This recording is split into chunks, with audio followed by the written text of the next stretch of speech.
میرا سوال یہ ہے کہ اگر کسی شخص کے گھر میں منہ مبارک ہو اور کوئی دوسرا طنز کرے، آپ کے پاس سند کیا ہے، دلیل کیا ہے، تو اس کے بارے میں آپ کیا ارشاد فرماتے ہیں؟ دیکھیں، کسی کے پاس منہ مبارک ہے تو اس سے یہ سوال کرنا کہ اس کا ثبوت دو، جی، یہ ایک قسم کی بے ادبی ہے۔ اچھا، وجہ یہ ہے کہ ہر شے کے لیے ثبوت کا مطلب یہ نہیں ہوتا کہ اس کے اوپر قرآن کی آیت ہی اتر آئے تو اس کا ثبوت ہوگا، اچھا، نہ اس کے بارے میں یہ ضروری ہوتا ہے کہ اس کی باقاعدہ سند ہی ہو کہ جناب اس نے فلاں سے بیان کیا، فلاں نے فلاں سے بیان کیا۔ جی، اشیاء مختلف ہوتی ہیں اور مختلف اشیاء کے اعتبار سے ثبوت کو دیکھا جاتا ہے، صحیح، تو اس لیے ہر چیز کے اندر یہ والا مطالبہ کرنا ویسے درست نہیں ہے۔ علماء کرام نے ایک اصول بیان کیا ہے کہ شہرت جو ہے کسی شے کی، یہ بہت ساری چیزوں کے ثبوت کے لیے کافی ہوتی ہے۔ مثال کے طور پہ آج سے جو 500-600 سال پرانی مسجدیں ہیں، ہم ان کو مسجد ہی مانتے ہیں کہ جناب یہ کسی نے مسجد ہی بنائی تھی اور یہ کسی کی زمین پہ قبضہ کر کے نہیں بنائی گئی، صحیح، وقفی کی گئی ہوگی، یہ وقفی کی گئی ہوگی۔ تو اب ہمارے پاس کیا ثبوت ہوتا ہے کہ یہ جگہ واقعتاً جب اس کو وقف کیا گیا تو اس آدمی کی اپنی ملک میں تھی اور اس نے وقف کی ہے اور اس نے چوری نہیں کی اور اس نے قبضہ نہیں کیا اور قبضہ کر کے یہ مسجد نہیں بنائی ہوئی۔ صحیح، ہم یہی ہے کہ مشہور ہے اور مسلمان کہہ رہا تو ہم اس کی بات کا اعتبار کریں گے۔ صحیح، اسی طرح اور بہت ساری چیزیں ہوتی ہیں۔ اچھا، اب جب کسی شخص نے یہ کہا کہ یہ منہ مبارک ہے تو بات یہ ہے کہ کیا مسلمان کی بات کا اعتبار کریں گے یا نہیں کریں گے؟ صحیح، اگر کوئی شخص یہ کہتا ہے کہ جی میں اس کا اعتبار نہیں کرتا تو اس کا مطلب ہے کہ اس کو جھوٹا قرار دے رہا ہے، صحیح، اس کو کذاب قرار دے رہا ہے، اور جھوٹ بھی کون سا منسوب کر رہا ہے اس کی طرف کہ وہ کہ اس نے نبی پاک علیہ السلام پر جھوٹ باندھا ہے، صحیح، کہ نبی پاک علیہ السلام کے منہ مبارک کی اس نے بات کی جبکہ ہے نہیں۔ تو اب کسی مسلمان کو جھوٹا قرار دینا کیا یہ شرعاً جائز ہے؟ کیا کسی کو کذاب اور پھر اتنے بڑے کبیرہ گناہ کا مرتکب کہ اس نے معاذ اللہ نبی پاک علیہ السلام پر جھوٹ باندھا، کیا کسی مسلمان پر یہ بدگمانی کرنا جائز ہے؟ صحیح، تو یہ تو نص قطعی قرآنی ہے، اجتنبوا کثیرا من الظن ان بعض الظن اثم۔ تو یہ تو آیت کے اندر فرما دیا گیا کہ بدگمانیاں نہ کرو، بہت زیادہ گمان نہ کرو کہ بعض گمان گناہ بھی ہوتے ہیں، اور یہ اس میں داخل ہے کہ کسی پر اتنا بڑا گمان کیا۔ ایک مسلمان جب دعویٰ کرتا ہے تو ہم اس کے اسلام کی وجہ سے، ہم اس کے مسلمان ہونے کی وجہ سے اس کی اس بات پر اعتبار کرتے ہیں، صحیح، ٹھیک ہے۔ اچھا، اب رہی یہ بات کہ بھئی منہ مبارک دنیا میں اتنے سارے ہیں تو آخر یہ کتنے کیسے تھے؟ آ گئے؟ آخر کتنے تھے؟ تو اس کے لیے ایک تو یہ ہوتا ہے کہ منہ مبارک سے آگے منہ مبارک نکلتے ہیں، یہ تو مشاہدہ ہے، ٹھیک ہے نا، یہ تو مشاہدہ ہے۔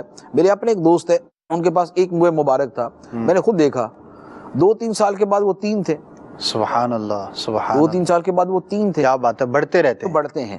لیکن قطع نظر اس کے خود منہ مبارک جو نبی پاک علیہ السلام نے تقسیم فرمائے، اگر ان کی ہی تعداد میں عرض کروں تو اسی سے اندازہ لگا لے کہ دنیا میں اتنے کیوں نہیں ہیں۔ پھر سوال یہ ہوگا، یہ نہیں ہوگا کہ اتنے کیوں ہیں، پھر سوال یہ ہوگا کہ اتنے کیوں نہیں ہیں۔ انٹرسٹنگ، مفتی صاحب کوئی نئی بات بتا رہے ہیں آپ۔ کیونکہ بات یہ ہے کہ ایک شے جو نبی پاک علیہ السلام کے منہ مبارک ہے، کوئی معمولی شے نہیں ہے کہ جس کی طرف کوئی آدمی توجہ نہ کرے، اس کا کوئی اہتمام نہ کرے۔ نبی پاک علیہ السلام کو منہ مبارک ہوگا تو آدمی اپنی زندگی قربان کر دے گا اس کی حفاظت کے لیے، ٹھیک ہے۔ اب نبی پاک علیہ السلام اپنے بال مبارک خود تقسیم فرمایا کرتے تھے، اچھا، خود تقسیم فرماتے تھے۔ سبحان اللہ، حدیث مبارک بخاری کے اندر حدیث ہے کہ نبی پاک علیہ الصلوۃ والسلام اپنے بال مبارک جو ہے وہ منڈوا رہے تھے اور صحابہ کرام جو ہے وہ یوں گھیرا ڈال کے کھڑے تھے۔ اچھا، نبی پاک علیہ الصلوۃ والسلام نے بال مبارک سر کے ایک طرف کے بال مبارک ایک صحابی کو دیے اور فرمایا صحابہ میں تقسیم کر دو، کیا بات ہے، تقسیم کر دو۔ کیا شان، دوسرے جو ہے وہ منڈوائے تو فرمایا اس کو بھی تقسیم کر دو۔ ایک مرتبہ سر کے اوپر بال کتنے ہوتے ہیں؟ انگنت ظاہر ہے، 1 لاکھ سے تو زیادہ ہوتے ہیں، کم از کم 1 لاکھ سے زیادہ ہوتے ہیں۔ کیا نبی پاک علیہ الصلوۃ والسلام نے پوری زندگی میں ایک ہی مرتبہ سر مبارک منڈوایا؟ کیا ایک ہی مرتبہ بال ترشوائے؟ نمبر 1، ایک مرتبہ ترشوائے یا منڈوائے، وہ حدیث میں حلق کے الفاظ ہیں، منڈوائے تو 1 لاکھ بال مبارک جو ہے وہ تو کم از کم تھے اور وہ تقسیم کیے گئے ایک۔ اب اس کے بعد نبی پاک علیہ الصلوۃ والسلام کا معمول مبارک زلفے رکھنے کا تھا، ٹھیک ہے نا۔ منڈوانا جو ہے وہ صرف حج کے موقع پر یا عمرے کے موقع پر ثابت ہے، بقیہ آپ ترشواتے تھے کہ زلفیں جو ہے وہ باقی رہتی تھی۔ ہر مرتبہ جب زلفیں ترشواتے تھے تو کیا وہ جو تقسیم کروائے تھے وہ ایک ہی مرتبہ کروائے تھے؟ بقیہ مرتبہ میں تقسیم نہیں کروائے ہوں گے، صحیح۔ ایک دوسرا، آپ صحابہ کرام کو لے لیں۔ صحابہ کرام کا یہ عالم کہ نبی پاک علیہ الصلوۃ والسلام اگر وضو فرمائیں تو صحابہ کرام نیچے یوں ہاتھ رکھ کے بیٹھے ہوتے تھے سبحان اللہ کہ آپ کے چہرہ مبارکہ سے، آپ کے پاؤں مبارک سے، آپ کے جنب بازو مبارک سے پانی کا جو قطرہ گرتا وہ کسی نہ کسی صحابی کے ہاتھ پہ گرتا، اللہ اللہ، اور وہ اسے اپنے چہرے پہ مل لیتا، زمین پر نہیں آنے دیتے، زمین پر نہیں آنے دیتے تھے۔ واہ، اور جس صحاب، اب لازمی بات ہے جب وضو ہو رہا ہے تو 20-25 آدمی ہی گھیرا ڈال سکتے ہیں، اس سے زیادہ تو نہیں۔ بالکل، تو اب یہ ہوا کہ کسی نے مل کے تھوڑا سا دوسرے کو بھی دے دیا، انہوں نے بھی برکت، لیکن جس کو پانی، وہ مبارک پانی نہیں ملتا تھا، وہ دوسرے صحابی کے چہرے پہ ہاتھ پھیر کے اپنے چہرے پہ پھیر۔ اللہ اللہ۔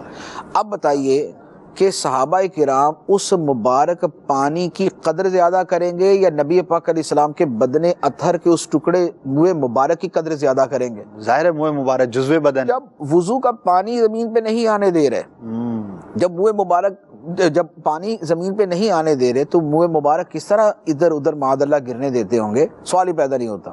اب اگر اس طرح بھی ترشوانہ شمار کرے تو 15 سے 20 مرتبہ کا ترشوانہ تو کہیں نہیں گیا، صحیح، کم از کم، اور ہر مرتبہ کے اندر جو مال مبارک ہے ان کی تعداد تقریباً 1 لاکھ کے آس پاس، صحیح، مجموعی طور پہ 15 سے 20 لاکھ منہ مبارک دنیا میں ہونے چاہیے، لیکن نہیں ہے، نہیں ہے، لیکن نہیں ہے۔ صحیح، تو سوال تو یہ ہونا چاہیے کہ بھئی اتنے کیوں نہیں ہیں؟ جو نہیں ہے ان کا چرچا کیوں نہیں ہے؟ سبحان اللہ، کیوں کیا بات، نہیں ہیں؟ صحیح، لیکن یہاں سوال ہوتا ہے کہ کیوں ہیں؟ کیوں ہیں؟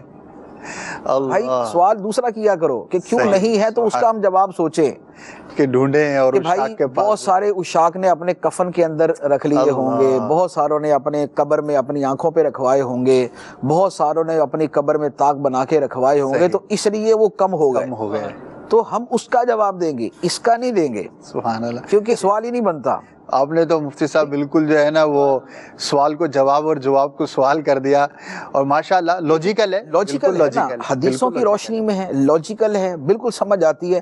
اب آئندہ یہاں سوال، یہ سوال کیا جائے۔ سبحان اللہ۔